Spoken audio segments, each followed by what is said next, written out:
Welcome to Jio academy. आज हम लोग क्लास 12 के फिजिक्स का सिलेबस के बारे में डिस्कस करेंगे। आज के क्लास में हम लोग सीखेंगे कि किस यूनिट में कितने चैप्टर होते हैं, कौन कौन से चैप्टर्स होते हैं और उस यूनिट से कितने नंबर के क्वेश्चन पूछे जाते हैं। एग्जैक्टली लोगों को ये नहीं पता होता है कि फिजिक्स में हमें कौन से चैप्टर से, कौन से यूनिट से कितने नंबर पूछे जाते हैं। तो सबसे पहले प्यारे स्टूडेंट, आप लोग सिलेबस के बारे में जानें और ये जानें कि किस यूनिट से कितने नंबर के सवाल पूछे जाते हैं और कौन कौन से इम्पोर्टेंट टॉपिक्स हैं। तो आपके 12 क्लास में कुल 10 यूनिट्स है, जिसमें से 5 यूनिट तक हम लोग सिर्फ और सिर्फ चार्ज के बारे में पढ़ते हैं। पहले यूनिट में इलेक्ट्रॉन स्थिर होता है, उसके बाद दूसरे यूनिट जब जाते हैं तो इलेक्ट्रॉन मूव होता है और उसके बाद हम लोग जानते हैं कि करंट के वजह से मैग्नेट किस तरह से उत्पन्न होता है और फिर मैग्नेट के वजह से करंट किस तरह से उत्पन्न होता है और इससे किस तरह से वेव उत्पन्न होता है, तरंग उत्पन्न होता है। तो हम लोग अब चलते हैं अपने सिलेबस की ओर। तो पहला यूनिट है इलेक्ट्रोस्टैटिक, स्थिर आवेश। इस यूनिट में 2 चैप्टर हैं, विद्युत आवेश तथा क्षेत्र, दूसरा स्थिर विद्युत विभव तथा धारिता। आपके बोर्ड एग्जाम्स में इस यूनिट से कुल 8 नंबर के क्वेश्चन पूछे जाते हैं और इसमें एक लॉन्ग टाइप क्वेश्चन होता है जो 5 नंबर के होते हैं। इस यूनिट में हम लोग जानते हैं कि चार्ज किस तरह से उत्पन्न होता है किसी भी फिजिकल बॉडी में और चार्ज से होने वाली कितने घटनाएं हैं, क्या क्या घटनाएं हैं, ये भी हम लोग इस यूनिट में जानते हैं। इस यूनिट के माध्यम से ये भी हम लोग को जानकारी प्राप्त होता है कि चार्ज को हम लोग किस तरह से स्टोर कर सकते हैं। अब हम लोग दूसरे यूनिट की बात करें तो दूसरे यूनिट में करंट इलेक्ट्रिसिटी है, विद्युत धारा है, जिसमें मात्र और एक ही चैप्टर्स है जिसका नाम है विद्युत धारा। इस यूनिट से मात्र 6 या 7 नंबर का क्वेश्चन पूछा जाता है। इस यूनिट से हमें पता चलता है कि आवेश एक निश्चित डायरेक्शन में एक यूनिट टाइम पे मूव करता है, जिसको हम लोग बोलते हैं करंट, विद्युत धारा बोलते हैं। इसमें मात्र एक ही चैप्टर है जिसका नाम है विद्युत धारा। यहाँ पर इस यूनिट से 6 या 7 नंबर के क्वेश्चन पूछे जाते हैं। अब हम अगले यूनिट की बात करें तो magnetic effect of current and magnetism. इसमें 2 चैप्टर्स हैं, गतिमान आवेश और चुंबकत्व और दूसरा चुंबकत्व एवं द्रव्य। इसमें करंट के वजह से चुंबक उत्पन्न होता है और हम लोग इससे होने वाले जितने भी क्रियाकलाप हैं, जितने भी विधि हैं और साइंटिस्टों द्वारा बताया गया कि किस तरह से करंट की वजह से चुंबक उत्पन्न होता है, उसके थ्योरी को हम लोग यहाँ पर पढ़ते हैं इस चैप्टर में।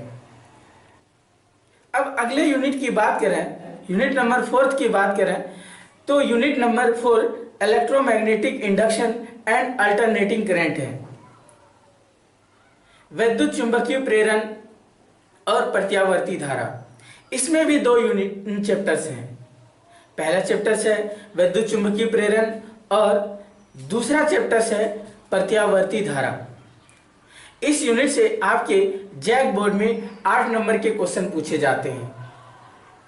एक लॉन्ग टाइप भी क्वेश्चंस होता है और 3 छोटे छोटे क्वेश्चंस होते हैं, शॉर्ट टाइप के क्वेश्चंस होते हैं। इसमें हम लोग पढ़ते हैं कि मैग्नेट के कारण किस तरह से इलेक्ट्रिक उत्पन्न होता है और इलेक्ट्रिक के कारण मैग्नेट किस तरह से उत्पन्न होता है और इसमें जो भी वैज्ञानिकों का सिद्धांत है, इसके बारे में हम लोग इस चैप्टर में पढ़ते हैं डिटेल्स। 5वें यूनिट की बात करें तो इलेक्ट्रोमैग्नेटिक वेव्स है, चुंबकीय तरंग है, जिसमें हम लोग ये पढ़ते हैं कि चुंबक की वजह से, अगर हम चुंबक के कारण चुंबक से करंट को उत्पन्न करते हैं, चुंबकीय क्षेत्र से करंट को उत्पन्न करते हैं, तो किस तरह से वेव उत्पन्न होते हैं और उस वेव का, उस तरंग का क्या काम है, हम लोग इस 5वें चैप्टर में डिस्कस करते हैं। अगला यूनिट 6ठे यूनिट की बात करें, जिसका नाम है ऑप्टिक्स। आपके सिलेबस में ये सबसे बड़ा चैप्टर्स है और आपके झारखंड बोर्ड में सबसे ज्यादा क्वेश्चन इसी चैप्टर से पूछे जाते हैं, जिसमें हम लोग प्रकाश के बारे में पढ़ते हैं, प्रकाश से होने वाली घटनाओं के बारे में पढ़ते हैं और इस घटना में उत्पन्न होने वाले इंस्ट्रूमेंट की पढ़ते हैं, इंस्ट्रूमेंट के बारे में पढ़ते हैं। इसमें आपका 2 चैप्टर्स है, ray optics and optical instrument, it means किरण प्रकाशिकी एवं प्रकाशिक यंत्र। पहले चैप्टर है, इस यूनिट का पहला चैप्टर है किरण प्रकाशिकी एवं प्रकाशिक यंत्र और दूसरा चैप्टर है प्रकाशिकी, तरंग प्रकाशिकी।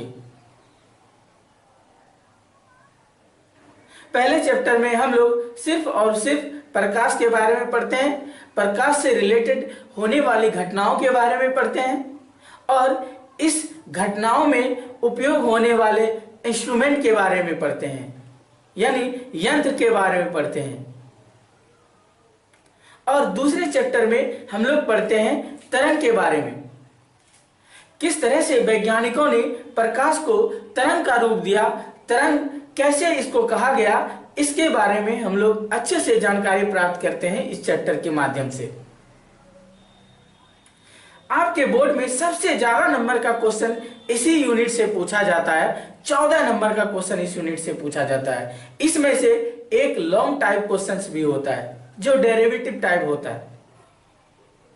अब हम लोग 7वें यूनिट की बात करें तो 7वें यूनिट में dual natures of radiation and matters है,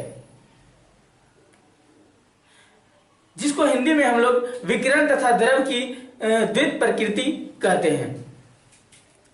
इस यूनिट से 6 या 7 नंबर का क्वेश्चन पूछा जाता है आपके बोर्ड में। इसमें रेडिएशन का किस तरह से ड्यूअल नेचर होता है, कभी द्रव की तरह काम करता है, कभी वेव की तरह काम करता है, ये हम लोग जानते हैं।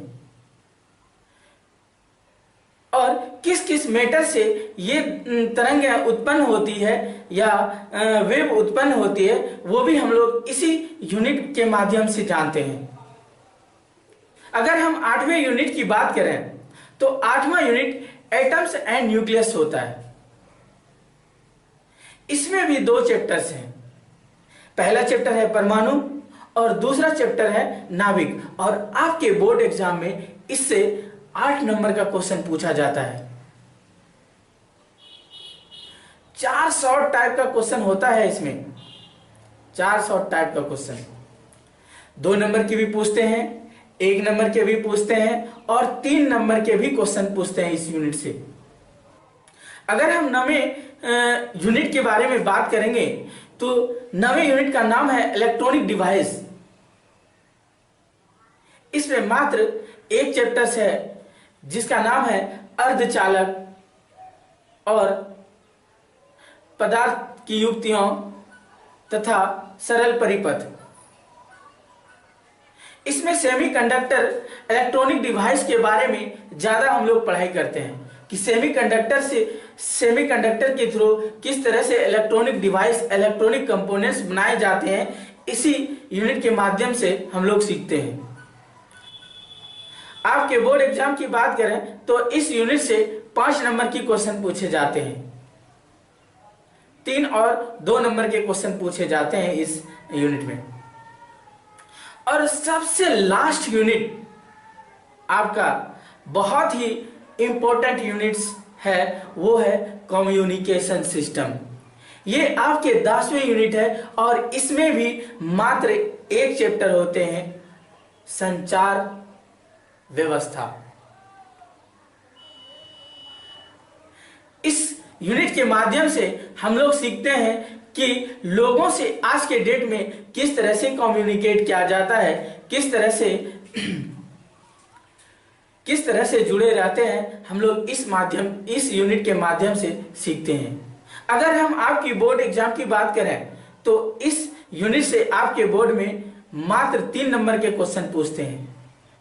तो दोस्तों, एग्जाम के व्यू से अगर हम लोग प्रिपरेशन करें तो आपके सिलेबस डिस्कशन से पता चलता है कि किस यूनिट से कितने नंबर के क्वेश्चन पूछे जाते हैं, इसमें कौन कौन से इंपॉर्टेंट क्वेश्चन है। इसीलिए हम लोगों को हमेशा सिलेबस के अकॉर्डिंग पढ़ाई करनी चाहिए